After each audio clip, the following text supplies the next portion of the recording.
झांसी गले की फांसी, ये एक कहावत है। लेकिन अगर अतीक अहमद के परिवार पर बीते कुछ सालों की घटनाओं को देखें तो ये लाइन उनके हालातों पर बिल्कुल फिट बैठती नजर आती है। झांसी वही शहर जहां अतीक अहमद के बेटे असद का अंत हुआ, वही शहर जहां आज उसका दूसरा बेटा अली अहमद जेल की सलाखों के पीछे बंद है। और अब उसी झांसी ने अतीक के परिवार से एक और नाम छीन लिया और वो है अबान।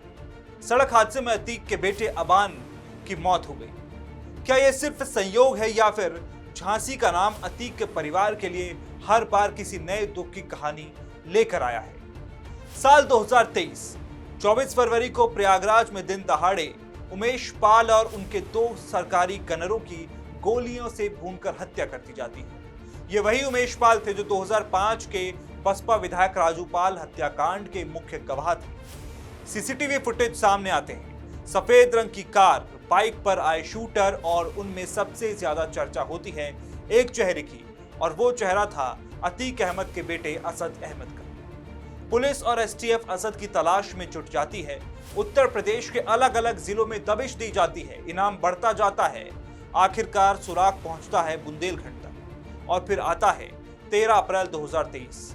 उत्तर प्रदेश एसटीएफ और असद के बीच मुठभेड़ होती है।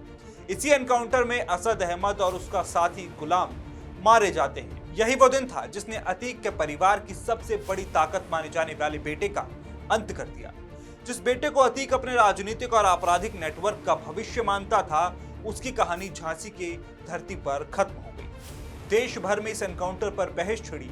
किसी ने इसे कानून की जीत बताया तो किसी ने सवाल भी उठाए, लेकिन एक तथ्य नहीं बदला और वो ये कि अतीक का बेटा असद अब कभी वापस नहीं लौटा। लेकिन झांसी की कहानी यहीं खत्म नहीं हुई। अतीक परिवार का एक और बेटा अली अहमद झांसी जेल में बंद है। अली कई मामलों में आरोपी है और लंबे समय से जेल में है। सुरक्षा कारणों से उसे झांसी जेल में रखा गया है। आज भी अतीक का परिवार का एक बेटा उसी झांसी जेल में बंद है जहां कभी उसके भाई असद की जिंदगी खत्म हुई थी। यानी एक बेटा झांसी में मारा गया, दूसरा बेटा झांसी की जेल में कैद है और अब 2026 में फिर वही झांसी सुर्खियों में है। इस बार वजह बना है सड़क हादसा। रिपोर्ट्स के मुताबिक अतीक के सबसे छोटे बेटे अबान अहमद की झांसी में सड़क दुर्घटना में मौत हो गई।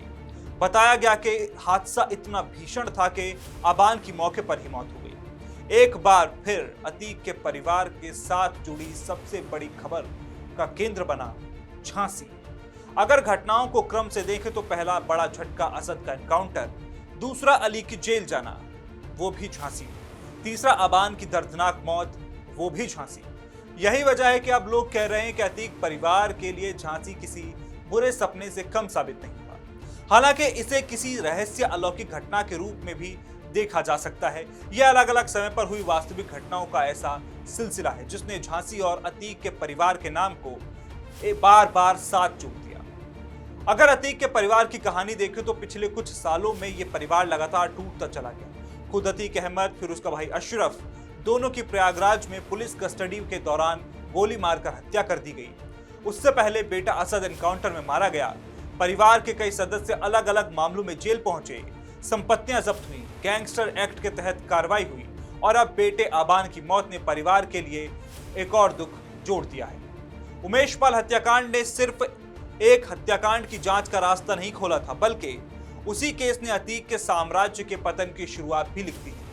अगर उमेश पाल की हत्या नहीं होती तो शायद असद की तलाश उस स्तर पर नहीं होती, एसटीएफ बुंदेलखंड तक नहीं पहुंचती, झांसी में एनकाउंटर नहीं होता और शायद आगे की घटनाओं की तस्वीर भी अलग होती। यानी उमेश पाल हत्याकांड वो मोड़ साबित हुआ जहां से अतीक के परिवार की किस्मत तेजी से बदलती चली गई। अब जब अबान की मौत की खबर सामने आई है तो सोशल मीडिया से लेकर राजनीतिक गलियारों तक एक ही बात दोहराई जा रही है और वो ये कि क्या झांसी का नाम अब अतीक के परिवार के लिए हमेशा दुखद यादों का पर्याय बन चुका है? यह सवाल इसलिए उठ रहा है क्योंकि हर बड़ी घटना किसी न किसी रूप से इसी शहर से जुड़ती चली गई। हालांकि ये महज घटनाओं का क्रम है, इसे किसी अभिशाप का प्रमाण नहीं कहा जा सकता, लेकिन इतना जरूर है कि अतीक के परिवार के इतिहास में झांसी का नाम शायद ही कभी किसी अच्छी खबर के साथ जुड़ा हो। झांसी, जहां छोटे बेटे की जिंदगी खत्म हुई, जहां दूसरा बेटा आज भी जेल की सलाखों के पीछे है और जहां एक और बेटे की दर्दनाक मौत हो गई। इसलिए आज जब लोग कहते हैं कि झांसी गले की फांसी, तो ये किसी अंधविश्वास का नहीं बल्कि उन घटनाओं की चर्चा है जिन्होंने बार बार अतीक अहमद के परिवार को इसी शहर में गहरे जख्म दिए हैं। अब सवाल यही है, क्या ये सिर्फ संयोगों की एक श्रृंखला है या फिर इतिहास हमेशा इसी शहर के नाम के साथ अतीक के परिवार के सबसे दर्दनाक अध्याय को लिखता रहेगा?